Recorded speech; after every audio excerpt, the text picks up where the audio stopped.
प्यारे दर्शकों को, साथियों को, इंजीनियर विष्णु कुमार अग्रवाल का नमस्कार। आज मैं बात कर रहा हूं कि जीवन का अर्थ, मीनिंग ऑफ लाइफ। जीवन का अर्थ तो मौत का तो कोई अर्थ होता ही नहीं है। मरने के बाद क्या होता है उसका भी कोई अर्थ नहीं होता, वो तो मिट्टी हो जाता है सब। तो जब तक हम जीवित हैं तभी तक तो मतलब है, तभी तक तो अर्थ है। तो क्योंकि जब कोई भी इंसान मौत से, अपनी मौत से रूबरू हो जाता, उसका सामना हो जाता है, तो उसको अपने जीवन में कोई इच्छा नहीं बचती, कुछ नहीं बचता।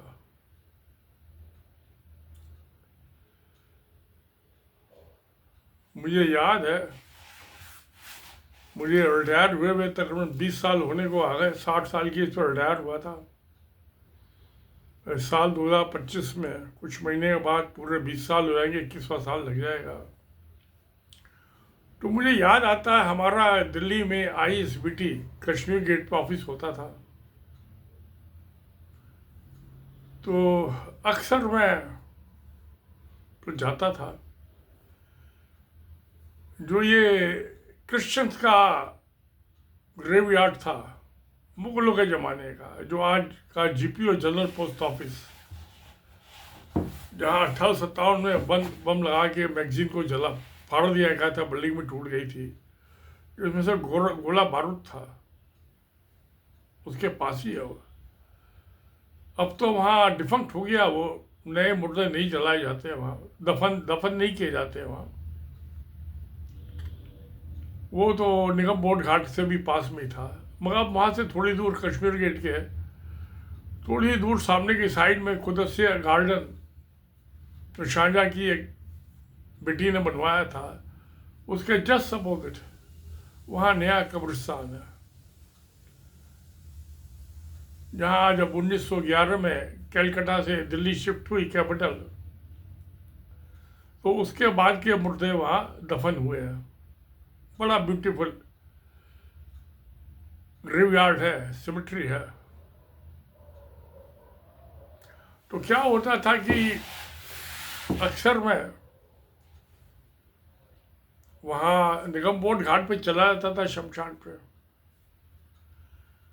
मौत से रूबरू होने के लिए, कि अपनी नहीं, दूसरों की। अपनी तो मैं कैसे मर जाऊंगा अभी, तब तो मैं 60 का भी नहीं हुआ था। 60 की एज पे तो रिटायर हुआ था ना।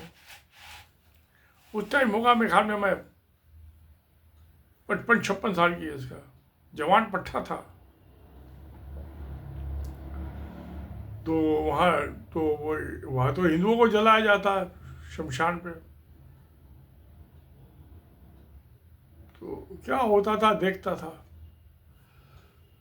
देखा कोई बहुत रईस आदमी है, उसकी जो अर्थी में बहुत सजावट होती थी, डेकोरेशन। आदमी सज धस के आते थे लंबी लंबी कारों में, और उसको जला दिया जाता था। वहाँ गरीब आदमी भी आता था, उसकी भी डेड बॉडी आती थी, उस पर सजावट नहीं होती थी। उसकी अर्थी उठाने वाले भी गरीबी आदमी होते थे, उसको भी जला दिया जाता था। दोनों लकड़ियों में जो आग निकलती थी वो एक जैसी थी, रईस की भी और गरीब की भी। दोनों जल के राख हो गए। उसमें ऐश में, राख में पता नहीं चलता था कि कौन सी राख रईस आदमी की, कौन सी गरीब आदमी की। उसका भी रंग एक, महक एक, क्योंकि लकड़ियां तो एक ही थी।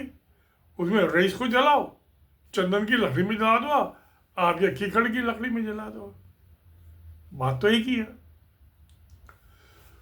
तो फिर मैं अपने दोस्तों को भी कहता, चलो यार मैं अकेला क्या जाता हूँ।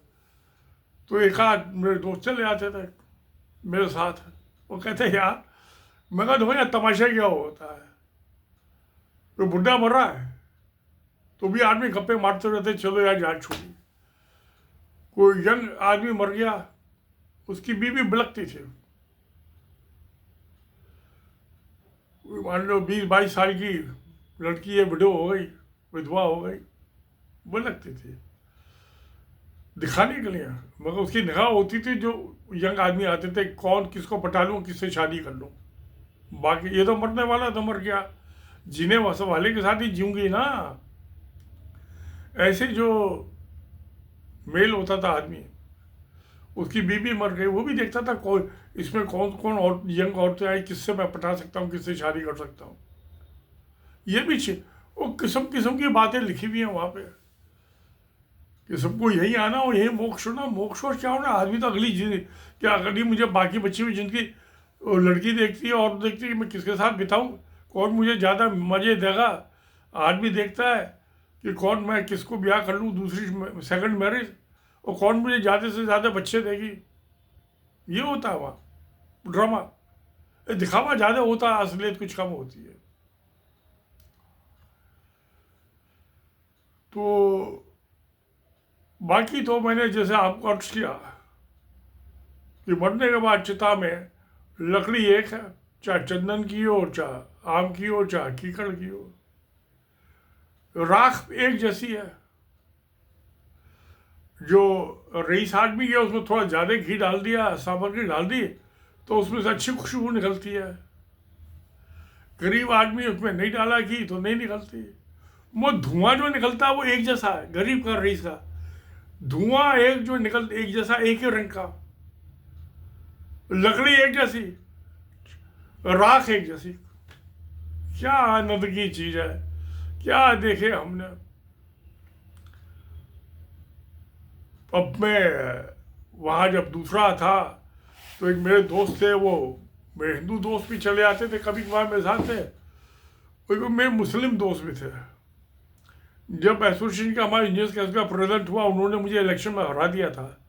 इलेक्शन में तो जीतते हारते रहते हैं। मैं 2 साल रहा, उसके मेरे बाद वो रहे, 1-2 साल वो भी रहे। और वो शुरू में तो कब्रिस्तान पे ज़्यादा डरते थे। तो मैं अच्छा, वहाँ ईसाइयों के कब्रिस्तान में तो बड़े ये बगनमुला वगैरह फूल पौधे लगा देते ना, बड़ा खूबसूरत होता उनका कब्रिस्तान। तो मैं जाने के टाइम में बैठ जाता था कब्र पर, वो नहीं बैठता था, डरता। अरे मैंने कहा भाई इसको दफन हुए 100 साल हो गए, देख लिखा उसमें टैबलेट लिखी हुई होती है, उस पर इबारत लिखी हुई होती है, किसी की बीवी मर गई, दुखी है, अपने दुख का उसने इजहार कर टैबलेट पे लिखे तख्ती। मियाँ मर गया, वीडियो गई तो उसने भी लिखा, किसी का बच्चे मर गए उसकी भी ग्रेव बनी हुई है। तो मैं कब्रिस्तान में वो टैबलेट पढ़ता रहता था, बड़ी क्लासिकल इंग्लिश में लिखे हुए होते थे वो। तो मैं कह बैठ गया, तो वो बैठता नहीं था वो कब्र के ऊपर, क्यों उसने भी तो कब्र में जाना था ना, मुसलमान है। तो मैं जो बैठ जाकर मैं कहता था, हाथ पकड़ के खींच देता, बैठ जाता था वो मेरे साथ। वो गप मारते रहते थे बैठ के, वहाँ धूप सेकते रहते थे उसमें क्रिश्चियंस के ईसाइयों के ग्रेवयार्ड में। तो उसको हम मौत से रूबरू नहीं कह सकते ना, नहीं हुई। मौत से रूबरू तो हिंदुओं के कब्रिस्तान में होते थे, वहाँ ज़्यादा आना। जो लेके आते जो डेड बॉडी, हम भी देखते रहते कि तो क्या खूबसूरत ब्यूटीफुल लेडी है, मतलब कैसे ड्रामेबाजी कर रही है। अब यहाँ से निकलेगी, अगला लड़का ढूंढना शुरू कर देगी। जीवन तो यही है ना। तो जीवन का अर्थ यही है कि जो जिंदा है उसी के लिए मीनिंग है, मुर्दे के लिए क्या मीनिंग, कोई नहीं, नथिंग, जीरो। चाहे वो शमशान में जाए, जल फूक के राख हो जाए, चाहे खड्डे में जाए कब्र में, उसके ऊपर अच्छा सा आप वो बना दीजिए प्लेटफॉर्म, उस पर टेबलेट लगा दीजिए, उसका नाम, कहाँ पैदा हुआ था, कब हुआ था, कब मरा, कैसे मरा, ये लिख दीजिए।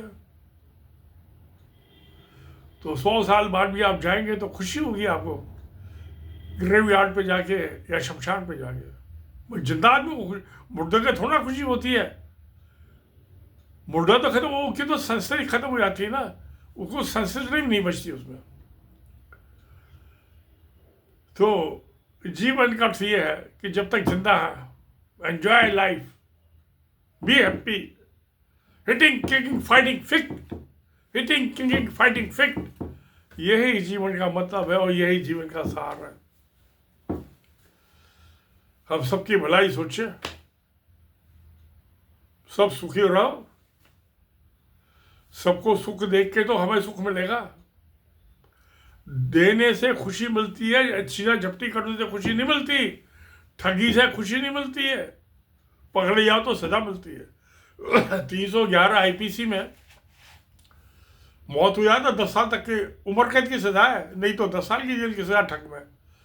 पैसे ठग तो लो आप 10 साल तक की हो, 10 साल तो कोई मामूली है, आएगा जेल से छूट गया फिर ठगी में लग जाएगा। तो क्या मेरा कहना यह है कि जीवन का अर्थ जो है खुशी है, और हिटिंग किकिंग फाइटिंग फिट रहे, यही मीनिंग है, इसके सिवा कुछ नहीं है।